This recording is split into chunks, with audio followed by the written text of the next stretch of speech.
នេះគឺសកម្មភាពយើងធ្វើការពេលរាត្រីដោយសារយើងបង្ហើយនៅផ្លូវបេតុងរបស់យើងចាប់ពីខ្លងទ្វារនៅមករហូតមកយើងបង្ហើយឲ្យចប់នៅពេលរាត្រីនេះជាមួយនឹងលោកប្អូននិងលោកគ្រូគ្រប់អង្គហើយនេះធ្វើការអូដល់នេះគឺនិកាយអូនិកាយអស់ខ្លាំង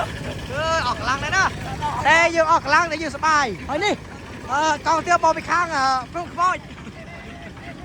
ខំទៀតអី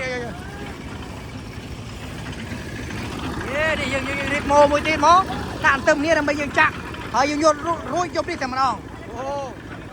បងតស៊ូណាស់លោកបងហើយនេះលោកគ្រូអូយើងកាក់ไปនឹងមកមិនធម្មតាទេរួចឆ្ងាយណាស់ហើយនោះគាត់ថានេះវីអយឃើញថាសកម្មភាពបែបនេះគឺយើងសប្បាយជុំនេះឲ្យញោមប្រគិនកាហ្វេខាងនោះនេះតាមលៀមអូយចាំតែជំនាញមកចាស់ពីបាកែវទៀតមិនធម្មតាទេអាយយមិនធម្មតាទេពីបាកែវអាយយមិនធ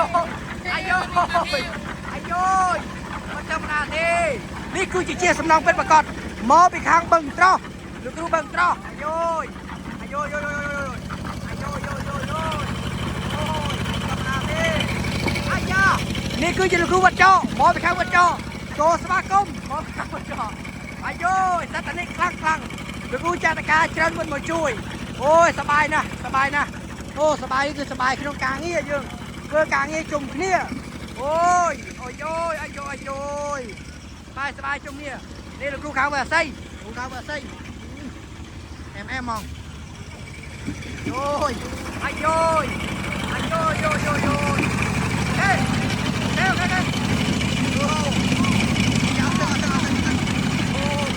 ទេសូមកត់សរសើរណាយើងការងារយើងនេះគឺយើងធ្វើបានស្រស់គ្នាល្អតែចាប់រួចទាំងអស់គ្នាហើយយើងបានសម្រាប់ទាំងអស់គ្នាលើនេះអូយអូខេ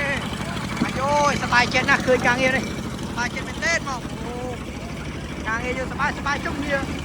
អាយ៉ា